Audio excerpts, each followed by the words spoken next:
There are thoughts that you didn't ask for.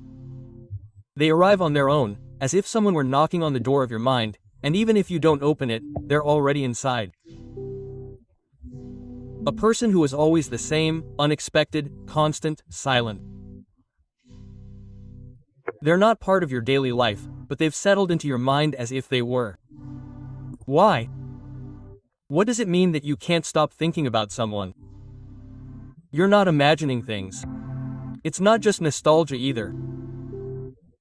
When someone repeatedly appears in your thoughts, there's a deeper reason behind it.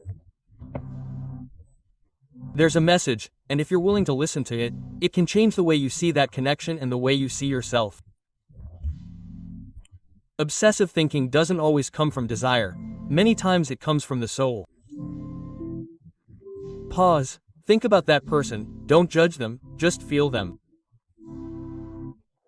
Whatever arises is important because our emotions are a compass, and when the universe wants to tell you something, it doesn't shout. It whispers. It does so through signs, memories, and silences that weigh heavily.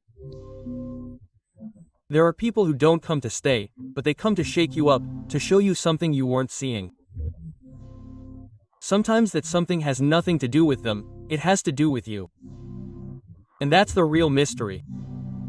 What part of you is being touched by this constant presence? I'll tell you a story. Anna, 35 years old. A stable life, job, friends, routine, but there was something she couldn't explain, a subtle emptiness, like an unfinished conversation with life. Day after day, for no apparent reason, a face from the past kept coming back to her mind.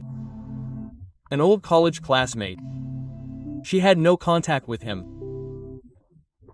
There was no nostalgia or repressed desire, just persistent, annoying, intriguing thoughts. She tried to distract herself, ignore it, rationalize it, but her mind brought it back every night without fail until she gave up. And there, in the midst of surrender, she understood something. That face wasn't the message, it was the messenger. What she needed to see was inside her.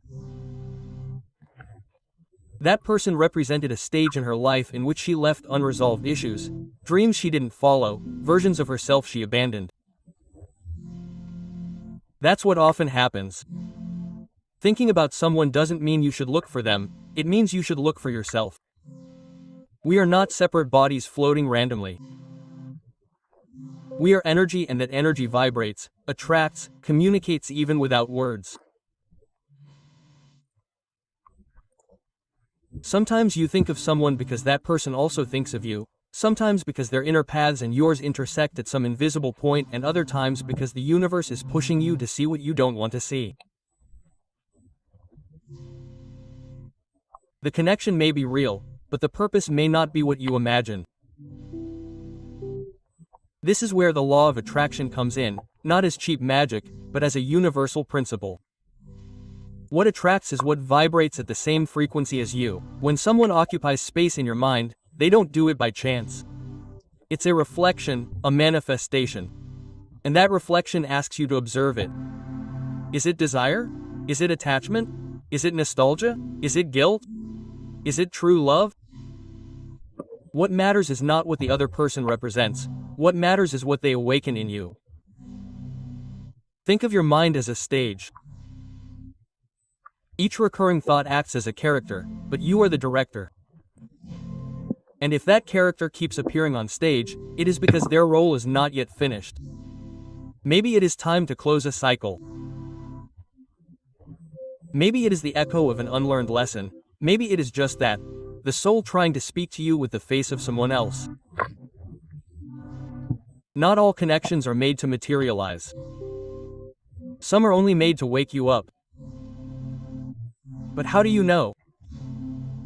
How do you differentiate between a soul bond and an illusion of the ego? The answer lies in what you feel when you think of that person. It gives you peace or drags you down, it opens you up or locks you in. The soul seeks evolution. The ego seeks to fill voids. The soul invites you to let go. The ego demands that you possess. When a thought repeats itself, you have two paths. Let yourself be consumed or let yourself be transformed. The first paralyzes you. The second liberates you. And if that person is not a destination, but a mirror not to look at the other, but to see yourself more clearly. What part of yourself are you avoiding? What emotion are you repressing? What desire are you denying? Sometimes that person represents a forgotten longing or a wound that still bleeds, or a version of yourself that you are ready to reclaim, and other times it has simply already fulfilled its function and the thought is only the echo of something that has already ended but has not yet been released.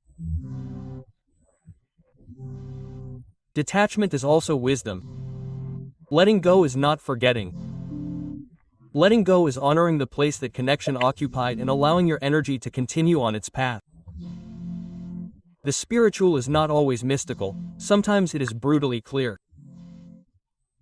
Thinking about someone can be a wake-up call, not towards the other, but inward. Who were you when you met that person? Who are you now? What has changed? What needs to be understood? The answer is not always in the other person, it almost never is. The answer is you in a more awake, more present, more conscious version. There are those who cross your mind because some part of you needs them to evolve, and there are those who cross your mind because you simply refuse to say goodbye. In both cases, the process is the same.